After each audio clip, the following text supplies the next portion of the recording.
प्रसिद्ध कथा है, अकबर एक बार तानसेन से बोले, हमें लगता है कि तुमसे बढ़िया गायक पूरे विश्व में नहीं होगा। बहुत ध्यान से सुनिएगा। तो तानसेन ने एक सरोवर था पास में, उसमें उंगली बोर करके बाहर निकाली तो एक बिंदु गिरी। बोले, मेरा गायन तो इस बिंदु के समान है, मेरे गुरुदेव इस सरोवर के समान है, स्वामी श्री हरदास जी महाराज।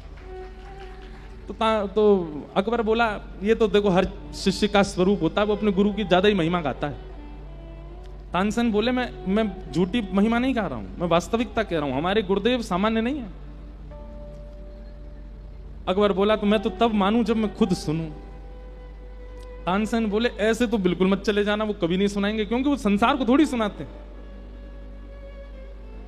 एक बात हम अपनी कथा में कहते हैं, बहुत ध्यान से सुनना है। हमारे सामने दीदी बैठी हैं, भैया बैठे हैं, हमारे आज भी पराग जी आए हैं और हमारे कृष्ण भैया बैठे हैं। सब स्वर से सबको रिझाते हैं, विशेष रूप से प्रिया प्रियतम का भाव रखते हैं। अब तो हमारे विपराग जी भी किशोरी जी को खूब रिझाते हैं, लाडली जी को खूब मनाते हैं अपने स्वर से खूब।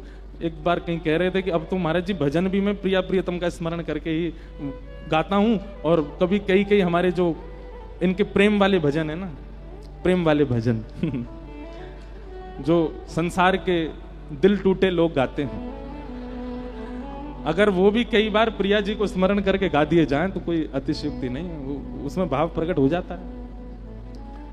तो एक बात हमारी सुनिएगा, हमने इतने रसिकों के चरित्र पढ़ लिए, सुन लिए, अभी कोई बहुत नहीं पढ़ लिए, पर जितने पढ़ लिए उससे एक बात हमें समझ में आ गई कि ठाकुर जी को गायन बहुत प्रिय है। स्वयं नहीं गाते ठाकुर जी, गाते हैं, बहुत अच्छा स्वर है ठाकुर जी का, लेकिन ठाकुर जी को सुनना बहुत अच्छा लगता है। नरसिंह मेहता वो केदारा गा देते हैं तो ठाकुर जी ऐसे दौड़ के आते हैं जैसे मानो 56 भोग धराए हो नरसिंह ने, लेकिन ठाकुर जी को प्रिय लगता है। मीराबाई, सूरदास, कृष्णदास, कितने भक्त हुए ऐसे, सबने गा गा करके ठाकुर जी को रिझाया। यहां से एक बात सिद्ध है जा भैया, सब साधन एक तरफ, और यदि आपके पास सुंदर कंठ है तो वो भाव एक तरफ। साधन से व्यक्ति जितनी देर में ठाकुर जी को प्राप्त करेगा, कंठ से व्यक्ति उससे पहले ठाकुर जी को प्राप्त कर लेगा। अरे ये सब महापुरुष सामने बैठे हैं, ये लोग जब अपने भाव निमग्न होकर के संकीर्तन में जाते हैं ना, प्रवेश करते हैं, तो साक्षात प्रिया प्रियतम विहार करते दिखने लगते हैं सामने। गायन बहुत प्रिय लगता है ठाकुर जी को। तो तानसेन बोला, ऐसे तो बिल्कुल मत जाना, क्योंकि हमारे गुरुदेव भगवान जो हैं वो तो प्रिया प्रियतम को रिझाने के लिए गाते हैं, राजा फारा इनको नहीं सुनाते। वो संसार का व्यक्ति चाहे पूरी संपत्ति चरणों में धर दे तो हमारे गुरुजी एक स्वर नहीं लगाएंगे। तो अकबर बोला, तो हमको क्या करना पड़ेगा? बोले, हमारे सेवक बन के चलो, हम अपने गुरुजी को प्रणाम करने जाएंगे, तुम हमारे दास तंबूरा उठा करके चलो संग में। लेकिन अकबर सुनने का इतना राजी था, वो मान गया, बोले मैं दास बन के चलूंगा पर अपने गुरुजी को सुनवाओ।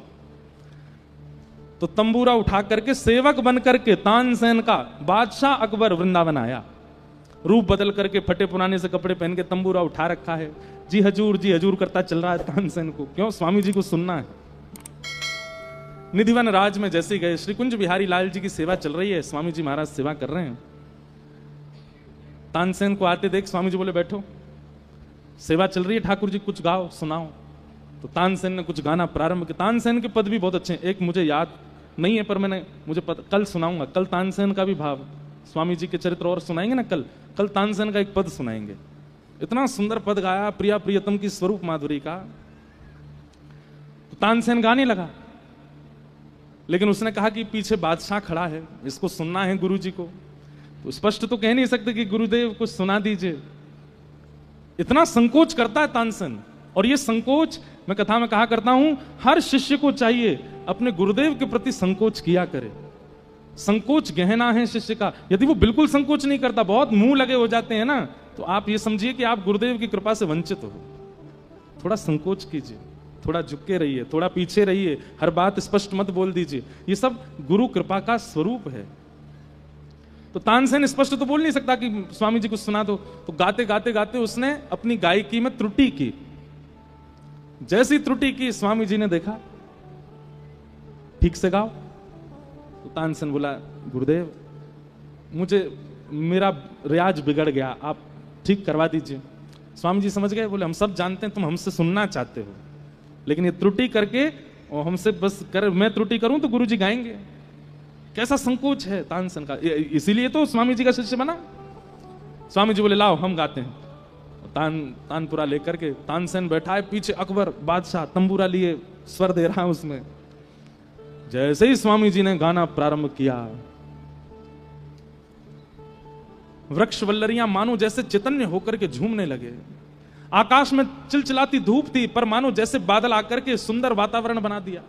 सुंदर ब्यार बहने लगी, वायु में चंदन की सुगंधी आने लगी, कण झंकृत होने लगे। जहां जहां तक दृष्टि जा रही है वन में, मानो जैसे हिंसक जीव बाहर निकल करके कान ऊपर करके सब सुन रहे हैं। और ये सब तो था ही, वहां बैठे हर व्यक्ति के नेत्र बंद हो गए, सबके चित्त में कुंज बिहारी लाल प्रकट हो गए। ऐसा स्वर, केवल स्वर लगाया था। तानसेन पहले ही बोल के आया था अकबर को, बोले कुछ भी करना वाह वाह मत कर देना, तुम स्वर सुनते ही वाह वाह करते हो। अच्छा जैसे ही सुन लेते हो तुम्हारे मुंह से निकल आती वाह वाह वाह। गुरुजी के सामने कर दिया, तंबूरा से ही मारेंगे तुमको। अकबर बोला नहीं बोलूंगा। लेकिन स्वामी जी का स्वर सुनते ही वो तो मंत्रमुग्ध, वो भूल गया कि मैं सेवक बन के आया हूं। वाह वाह। तानसेन बोले दाढ़ी को पिटेगा अभी बादशाह। इतने में स्वामी जी बोले कौन बोला वाह? हुजूर हुजूर हुजूर। ये कौन है? इसके स्वर से पता चल रहा था कि ये कोई राजा है। कौन है ये? तानसेन ने चरण पकड़े, बोले महाराज जी हिंदुस्तान का बादशाह बना हुआ अकबर है। बोले तो ये कहा ये तंबूरा पकड़ के चले तेरो? बोले नहीं, आपको सुनने के लिए आए तो रूप बदल करके, राजकीय वेश में तो नहीं आ सकते। स्वामी जी को क्रोध तो आया, लेकिन इस बात से रिझ गए कि चलो कुछ भी हो, आचार्यों के सन्मुख आया, वृंदावन आया, राजकीय रूप में नहीं आया, सेवक बन करके आया। अकबर ने कहा मुझे कुछ सेवा दे दो। बोले जा केसी घाट को एक कोनो टूट को बनवा दे भाई। अकबर बोला ये भी कोई बात है, हिंदुस्तान के बादशाह से आप कह रहे हो कोना बनवा दूं मैं? अरे आप ये कहते घाट बनवा दे, वृंदावन बनवा दे, आप कह रहे हो कोना बनवा दे। बोले पहले कोना बनवा दे फिर वृंदावन की बात करियो, जा। अकबर गया महाराज कोना देखने, तो एक सिड्डी का इतना सा कोना टूटा पड़ा। बोले इसके लिए स्वामी जी ने आज्ञा की इसको बनवा दो। तानसेन से बोला अकबर मुझे ऐसा लग रहा है जैसे मेरी तौहीन हो रही है। अरे ये कोई बनवा, ये बनवाऊंगा मैं? बोले पहले इसको तो बनवा दो, स्वामी जी की आज्ञा। कहते हैं आधी से ज्यादा संपत्ति लग गई, लेकिन वृंदावन का टूटा हुआ एक कोना नहीं बन पा रहा अकबर। अंत में जाकर के स्वामी जी के सामने नतमस्तक हो गया। बोले क्षमा कर दो भगवान, मुझसे गलती हो गई, मैं कोना भी नहीं बनवा सकता वृंदावन का। स्वामी जी बोले अब आई अकल ठिकाने, तू वृंदावन को निर्माण करेगो, तू वृंदावन को महिमा बनावेगो, ये शामा शाम को नित्य विलास है। ऐसे नृपति द्वार ठाड़े रहे, बड़े बड़े राजा द्वार पर खड़े रहते हैं, लेकिन स्वामी जी की चित्त वृत्ति कुंज बिहारी लाल जी का परित्याग नहीं करते, सदा उनमें ही विलीन रहते हैं। ऐसे स्वामी जी महाराज। आइए उनके अब जन्म की कथा सुनते हैं, कैसे हमारे श्री स्वामी श्री हरदास जी महाराज इस धराधाम पृथ्वी पर पधारे। आपके निकुंज में कई नाम हैं। श्री ललिता जी स्पष्ट नहीं कहते, इसलिए प्रेम सहेली। श्री प्रिया जी की प्रेम सहेली हैं कौन? ललिता जी, स्वामिनी जी। एक बहुत सुंदर पद है, मेरे को बस मैं सोच रहा हूं वो आए तो वो लीला सुनाऊं, तो जब आएगा तो सुना दूंगा। तो एक बार की बात है, नारद जी द्वारिका गए और द्वारिका में सुंदर सेज पर ठाकुर जी बैठे हैं, पर ठाकुर जी की बहुत थोड़ी सी चढ़ी हुई है और मानो मन में बहुत बहुत विरह में है, थोड़ा कुछ चिंतन चल रहा है। नारद जी महाराज ने जाकर के प्रणाम किया। गोविंद भुज गुप्तायाम द्वारवत्ताम कुरुद्वह अवासीत नारदो भिक्षणम कृष्णोपासन लालसा। भागवत जी में प्रसंग आता है कि नारद जी आदि जैसे निर्ग्रंथा संत द्वारिका में इसलिए भ्रमण करते रहते हैं कि किसी ना किसी बहाने ठाकुर जी मिल जाएं। तो नारद जी महाराज गए, ठाकुर जी को प्रणाम किया। ठाकुर जी आइए नारद जी, कैसे आए, विराजो। नारद जी बोले जय जय। आज आपकी मुखाकृति और नेत्रों से ऐसा लगता है कि कुछ गहरे चिंतन में हो आप। नहीं हमें बताओ ना क्या सोच रहे हैं, आपके चित्त में क्या चल रहा है, थोड़ा हमको भी तो अनुभव कराओ। ठाकुर जी बोले इधर आओ बैठो। जैसे नारद जी समीप गए, ठाकुर जी ने स्पर्श किया, तुरंत नारद जी के नेत्र बंद हुए और क्या दिखा? श्री वृंदावन। और वृंदावन में भी सुंदर यमुना जी बह रही हैं और यमुना जी के तट पर श्री ललिता जी पूर्ण श्रृंगार करके बैठी हैं और श्री ललिता जी की गोद में प्रिया प्रियतम बैठे हैं और श्री ललिता जी कभी कुछ हाथ से पवा रही हैं किशोरी जी को, फिर थोड़ा सा किशोरी जी जब अपना भोग लगा दें तो वही पवा रही हैं ठाकुर जी को। इस भाव का चिंतन कर रहे हैं श्री द्वारिकाधीश द्वारिका में बैठ करके। और ये दर्शन उन्होंने कराया किनको? नारद जी को। बहुत ध्यान से सुनिएगा। ठाकुर जी रहते द्वारिका में, पर प्राण हमारा वहां बसत है, प्राण हमारा यहाँ तो खाली खो, यहाँ तो खाली खो। हे मात पिता परिवार सोई है, मात पिता परिवार सोई है, कहिए तिनका तोड़ बाला, कहिए तिनका तोड़। अरे हाँ मैं बैरागन होंगी, मैं बैरागन होंगी। ओ बाला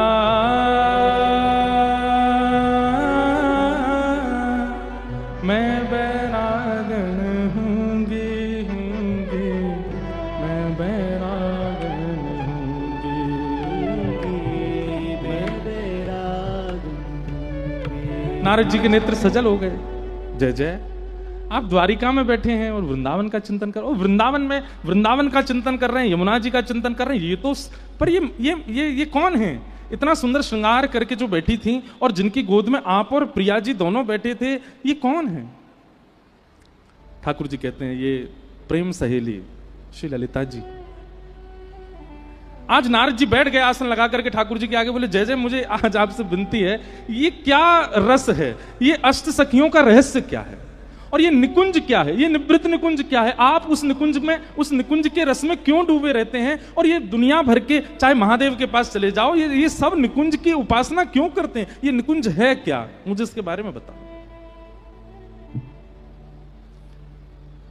जैसे किसी बालक को कह दो कि मेले में चलें, तो वो अपना बुखार भूल जाता है, अपनी थकान भूल जाता है। ऐसे ही ठाकुर जी के नेत्र बिल्कुल प्रसन्नता में भर गए और नेत्र में प्रेमाश्रु भराए।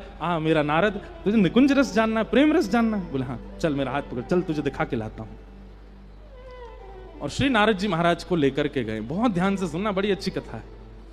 नारद जी महाराज को ठाकुर जी लेकर के गए ऐसे स्थान पर जहां ना सूर्य का प्रकाश पहुंचता है, ना चंद्र की किरणें पहुंचती हैं, ना वो रसातल है, ना वो स्वर्ग है, ना वो पृथ्वी लोक है। पता नहीं, एक अद्भुत स्थान है। तभी नारद जी देखते हैं कि वहां 5 पर्वत हैं और उन 5 पर्वतों के आगे 5 ऋषि बैठ करके तपस्या कर रहे हैं। नारद जी कहते हैं भगवान, ये कैसा दृश्य है? ये 5 कौन हैं? और इन 5 के पीछे जो 5 पर्वत माला है, ये क्या है?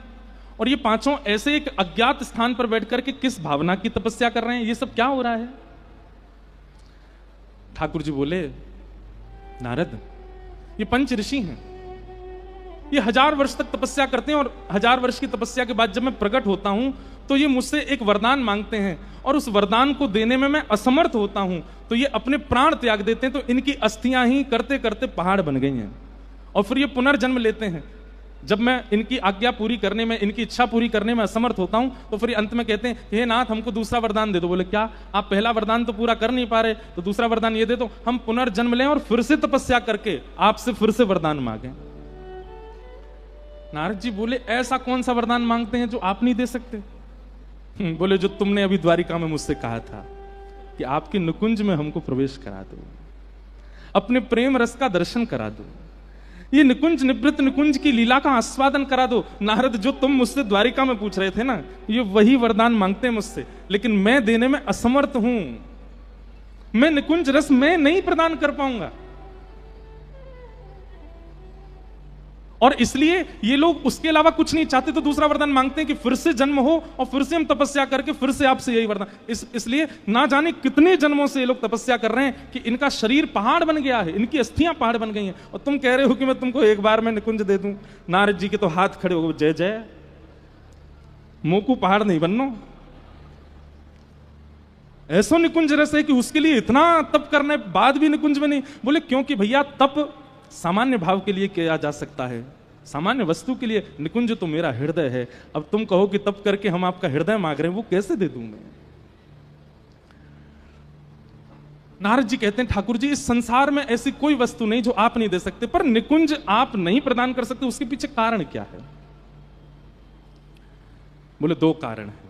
बोले क्या? पहली बात तो हम पे चाबी नहीं है निकुंज की, और दूसरी बात जिन पर चाबी है निकुंज की वो इन पर कृपा करने के लिए तब तक नहीं आएंगी जब तक ये मान रहित नहीं होंगे। बहुत ध्यान से सुनना, एक एक शब्द बहुत अच्छा है इस कथा का।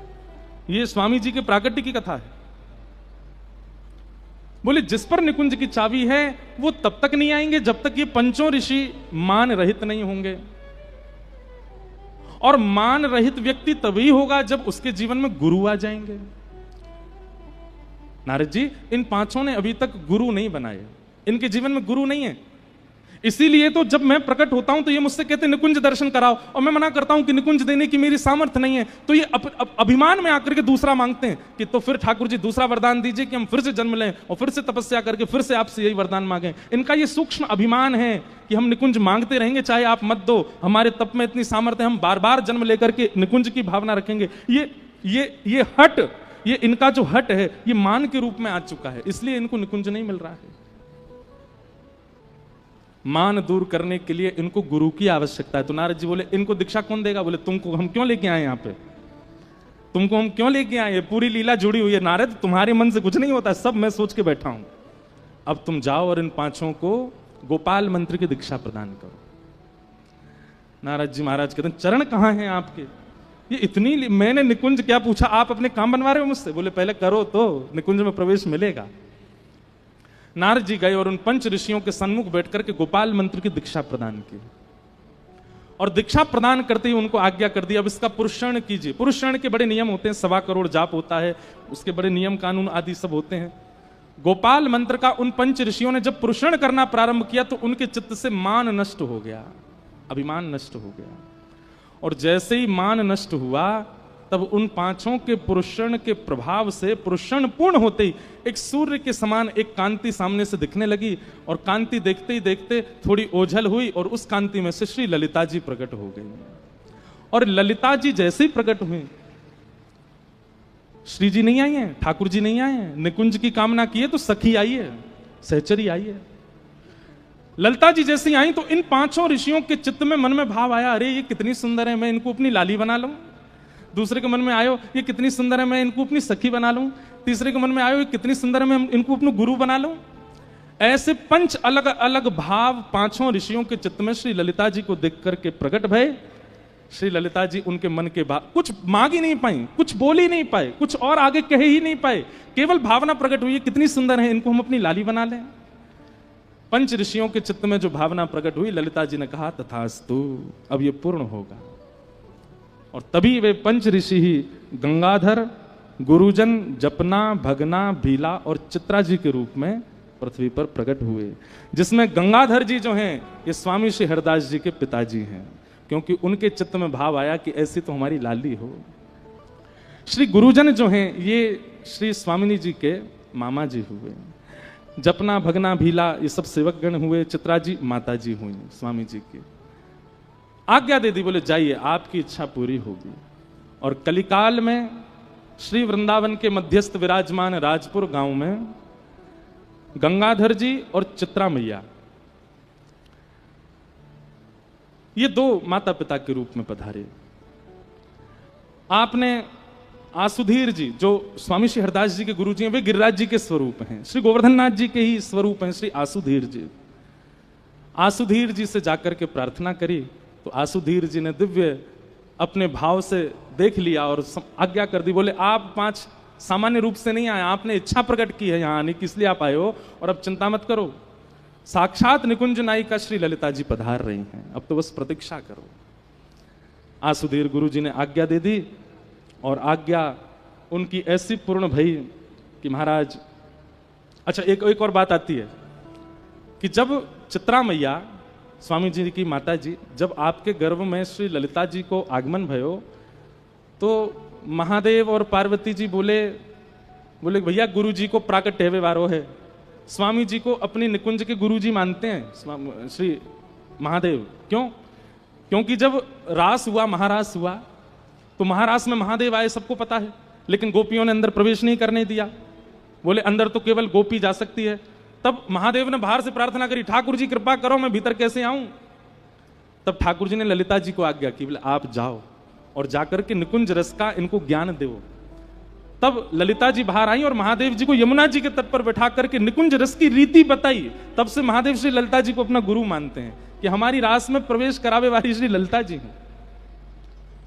तो इसलिए आज भी ललिता जी जब स्वामिनी जी के रूप में आ रहे हैं तो स्वयं महादेव और श्री पार्वती जी ये अचानक ही पहुंच गए गंगाधर जी के यहां और कहने लगे, बोले हमें सेवा को अवसर दो, हम सेवा करें मैया की। एक प्रकार से कहें तो अब लोग बाग तो इसमें कुछ भी बात बनाए, पर जैसे जो गरबा भाव के समय माँ की जो सेवा में रहती हैं माताएं, वह सेवा स्वीकार करिए और स्वीकार करके खूब सेवा करिए, खूब सेवा करके अब बस सब प्रतीक्षा कर रहे हैं। जिस दिन से स्वामी जी गर्भ में आए हैं उस दिन से सब कुछ बदल गया। वृंदावन अलग दिखने लगा।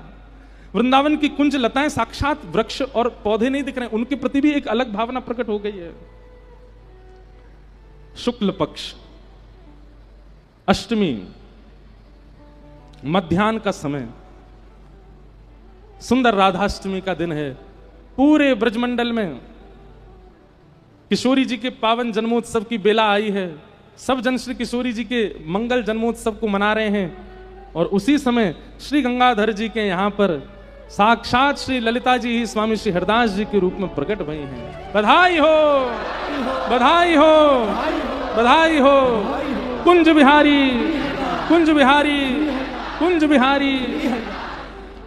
आपको जन्म भयो, जन्म लेते ही आप छोटे बालक के रूप में नहीं आई हैं। ऐसा लग रहा मानो जैसे कोई 16 वर्ष की कोई कन्या हो, और उस रूप में जब आपका चित्रा जी ने दर्शन किया है, आहा, ऐसे सुंदर स्वरूप को देख करके सब नतमस्तक कह गए। महादेव ने दर्शन किए, महादेव के लिए ही वो ऐसे भाव में आई कि महादेव को दर्शन हो जाए। महादेव ने दर्शन किए, सब ने प्रणाम किया और कुछ क्षण के लिए अपने उस रूप में दिखा करके और फिर नन्हे से बालक हो गए। आहा, श्री गंगाधर जी ने बाहर आकर के सबको बधाई दी है और जाकर के श्री आसुधीर जी को आदि आदि सब रसिकन को जैसी पता चली है कि भैया गंगाधर जी के यहां पुत्र रत्न हुए हैं, आसुधीर जी वहीं दौड़ करके आए हैं और रास्ता में ही खूब बधाई लुटाते भय आ रहे हैं, सब आनंद करते भय आ रहे हैं। भैया आज हमारी श्री ललिता जी ही प्रकट हो गए हैं। छोटे से स्वामी जी को गोद में लिया आसुधीर जी ने और गोद में लेते ही कंठी पहना दी और कान में मंत्र देकर के दीक्षा प्रदान कर दी। छोटे से जन्म लेते ही सबसे पहले बालक का नालच छेदन होता है, जात कर्म संस्कार होता है, आदि आदि होते हैं, पर स्वामी जी महाराज की दीक्षा हुई है। जन्म लेते ही कान में मंत्र दिए, कंठी पहना दी, स्वामी जी की दीक्षा हो गई है। हाँ हाँ, अब स्वामी जी की बधाई गाते हैं, पूरे ब्रजमंडल में आनंद है रहे है। आहा, हरिवंश महाप्रभु जी की मैया, अब मैया तो सब एक ही हूं मैं बाबा, माँ तो सब समान है। तो ऐसे हमारे स्वामी जी प्रकट भय। आप फिर बाल रूप में ही है गए। आसुधीर आपके गुरु जी, आपने जाकर के आपको मंत्र सुनायो, कंठी पहना करके दीक्षा प्रदान कर दे और धीमे धीमे आप एक युवा में आगे बढ़े। तो आपको स्वरूप हो कि पीली धोती धारण करते, पीली धोती पहनते, नीलो पटका पहनते और बिल्कुल धीर गंभीर रहते। कोई जैसे चंचल स्वभाव के बालक हूं मैं, इतनी ज्यादा चंचलता नहीं, थोड़ी गंभीरता। या फिर ऐसा कहो कि बाह्य रूप से अपनी चंचलता प्रकट नहीं करते हैं पर चित्त में सदैव भाव में रहते हैं। ऐसे स्वामी श्री हरदास जी महाराज अपने निज भाव में रहते।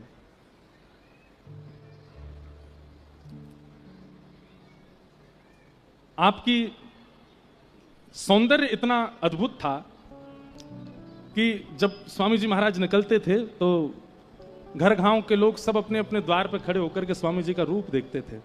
ऐसे सुंदर, ऐसा आपका रूप स्वरूप था कि सब लोग बड़े आनंद में भर जाते थे।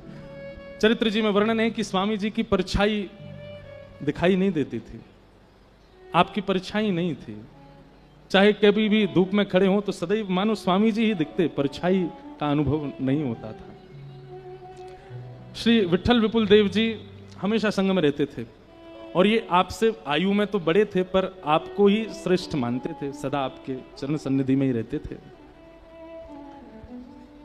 13 वर्ष की अवस्था जब हुई स्वामी जी के, तो ये पांचों जो, जिसमें स्वामी जी की माता जी, पिताजी, जपना, भगना आदि ये सब जो नाम हैं, पंच जो ऋषि आए थे, ये सब भले ही लीला रूप में तो वो निभा रहे हैं कि हम इनके पिता हैं, हम इनकी माँ हैं, परंतु अंतरंग रूप से ये पांचों कब से पिपासु हैं कि हमको निकुंज का आस्वादन हो, निकुंज में प्रवेश मिले। उस कथा को भूलिएगा नहीं जो पंच ऋषि वाली है, वो उसी से ही इस बात की पूर्ति होगी। तो ये तो कब से प्रतीक्षा कर रहे हैं कि हमको निकुंज में प्रवेश मिले। अब धीमे धीमे जब स्वामी जी महाराज 13 वर्ष के हो गए तो इनकी इच्छा कभी कभी उनको बालक स्वामी जी के रूप को देख करके होती है कि अब निकुंज कब, इतने वर्षों की प्रतीक्षा अब कब पूर्ण होगी। तब एक दिन आप पांचों को संग लेकर के और छठवें श्री विट्ठल विपुल देव जी को संग लेकर के मानसरोवर गए। बंधु, हमारे वृंदावन में यमुनापल्ली पार जो मानसरोवर स्थान है ना, ये हमारे रसिकों का बड़ा पूजनीय स्थान रहा है। हमारी रसिक त्रयी तो वहीं विराजमान होकर के श्री प्रियालाल जी के निकुंज भाव का दर्शन किए हैं। श्री हरिराम व्यास जी के पुत्र को भी वहीं निकुंज के दर्शन हुए। स्वामी जी महाराज भी वहीं विराजमान रहते थे। हितरवंश महाप्रभु भी वहीं से निकुंज में प्रवेश किए। वृंदावन में पंच प्रणाम हमने बताए हैं पहले भी, जिसमें रज को प्रणाम, वृक्षों को प्रणाम, ब्रजवासियों को प्रणाम, यमुना जी को प्रणाम और गोपेश्वर महादेव को प्रणाम।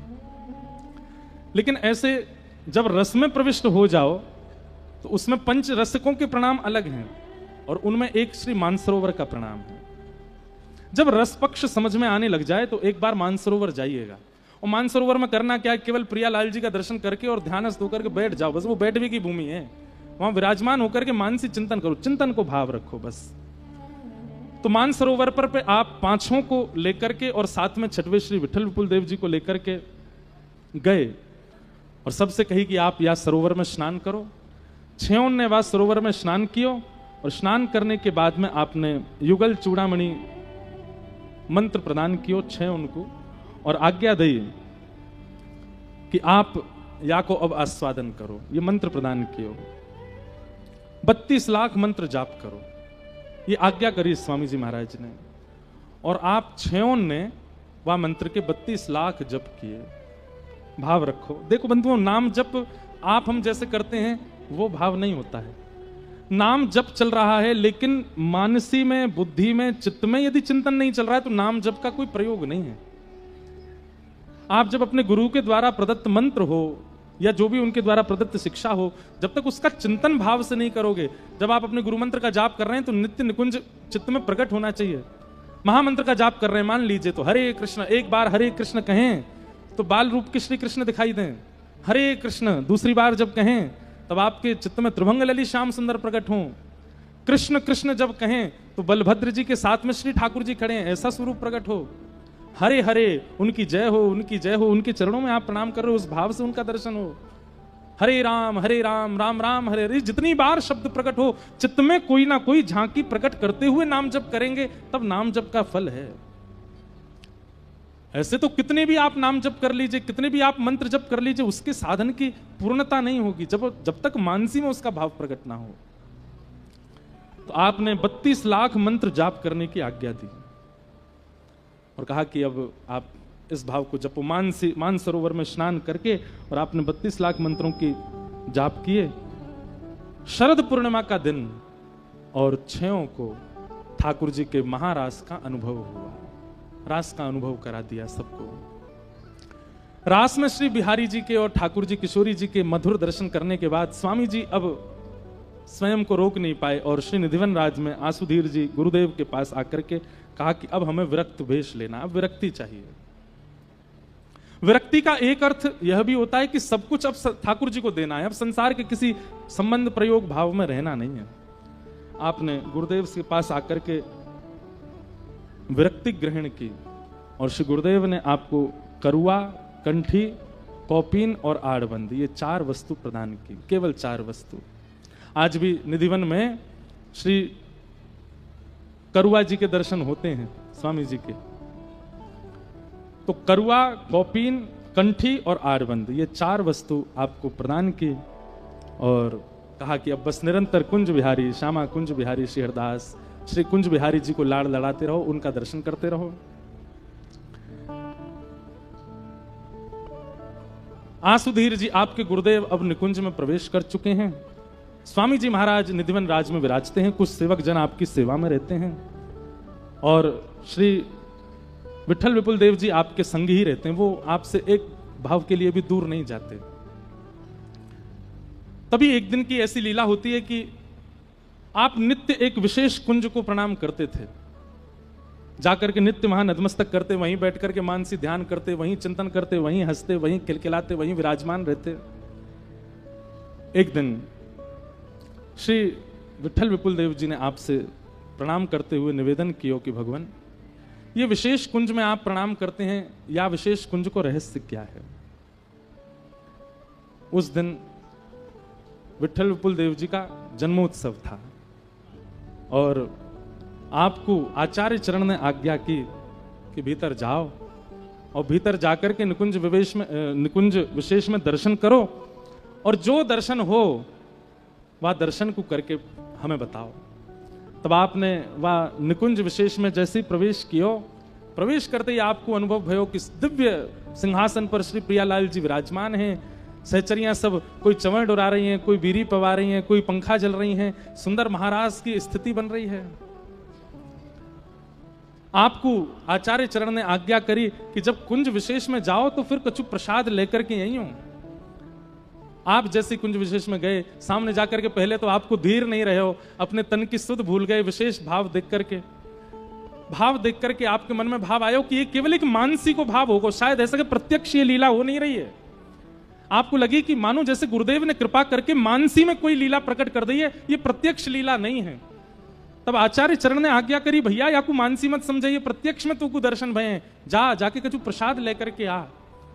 आपने भीतर प्रवेश करके जैसे भुजा पसारी और प्रसाद की याचना करी, कछु लेकर के बाहर जावे की आज्ञा भई है आचार्य चरण की।